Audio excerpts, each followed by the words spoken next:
being on the line on my 3. I thought it was on the line on my 3.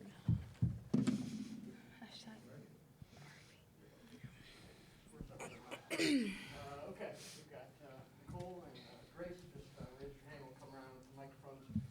For Grace, Lou Friedman from the Seymour paper. You guys said it, the deficit of playing without one of your starters against a team that has a really good record and is probably pretty hungry to beat you guys over the last few years. What do you think you learned from this challenge today? Yeah, I mean, I think coming into the game, first of all, we had a lot of respect for Nebraska. I mean, they have a lot of really good players, and they're obviously really well coached. So I think, we knew that the loss of McKenzie was going to hurt us. But I think, the main thing that we were confident in coming into this game, and that maybe we showed other people, was that we do have depth. And Keandra Brown and Chloe Moore McNeil coming off the bench. I mean, a lot of teams don't have that luxury. So I think, that's going to be huge for us as we, continue on in the Big Ten and into the NCAA tournament. Go Amanda, then Matt. Yeah, I was hoping you guys could talk about the impact that IUWBB had, throughout the game from the jump. She does that every game. Sometimes it doesn't show up on the stats, but she's always hustling. I mean, she's that player that's always going to give us energy and do kind of the dirty work. So yeah, she was a big part of that win for sure. Matt and Haley. You guys talked about Keandra and Chloe off the bench. I guess down the stretch when Nebraska's coming back and they were kind of forced to be in the last few minutes. I guess how did you see them grow? I guess in really their first late minutes experience, and at least as far as I can remember in their IU career so far. Yeah, I mean, we get put in situations like that in practice, and obviously, they've played in close games before, so it's nothing they haven't seen before. But I think, Chloe coming in and knocking down 2 huge threes, 2 huge free throws, Keandra coming in, rebounding, playing, really great defense, taking a charge, and just filling nicely in for McKenzie, I think.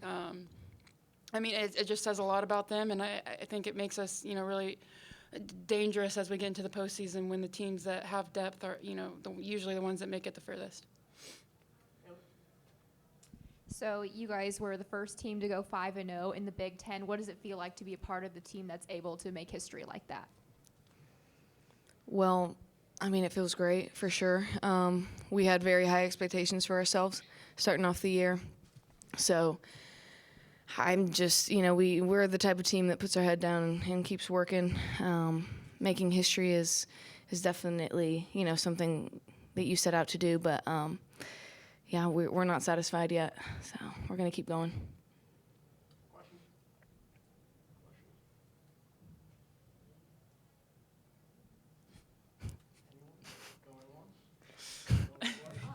Okay. Oh, So, just barely. So there were a lot of three-pointers on both sides of the ball. Was that a strategy to keep up with them since they're a three-point offense, or just by chance?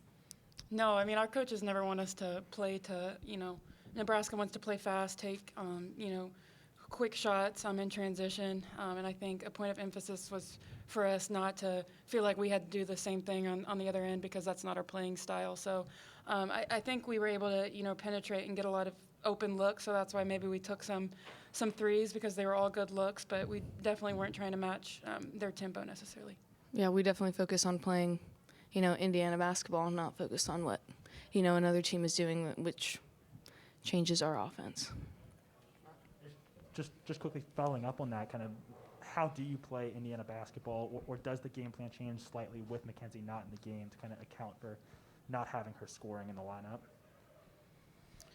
Yeah, obviously a big part of our offense is McKenzie, because she's such a, amazing post player, one of the best in the nation, obviously. So I think without her, maybe we were focusing a little more on perimeter play, just because we don't have the luxury of just throwing inside of McKenzie and getting an automatic bucket. So we were focused on playing a little more downhill, guards getting downhill and getting some easy looks maybe in transition.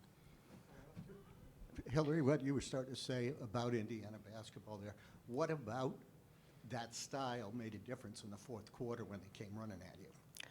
I think we're a very unselfish team, and that's what really, I think, not only builds chemistry, but is what gets us the wins. Everyone's looking, to pass up the good shot for the great shot. So I think that's a big culture of Indiana. And like I said, we put our head down and we do the work outside of practice and in practice, and it shows up in games when we most need it. Thank you. Thank you.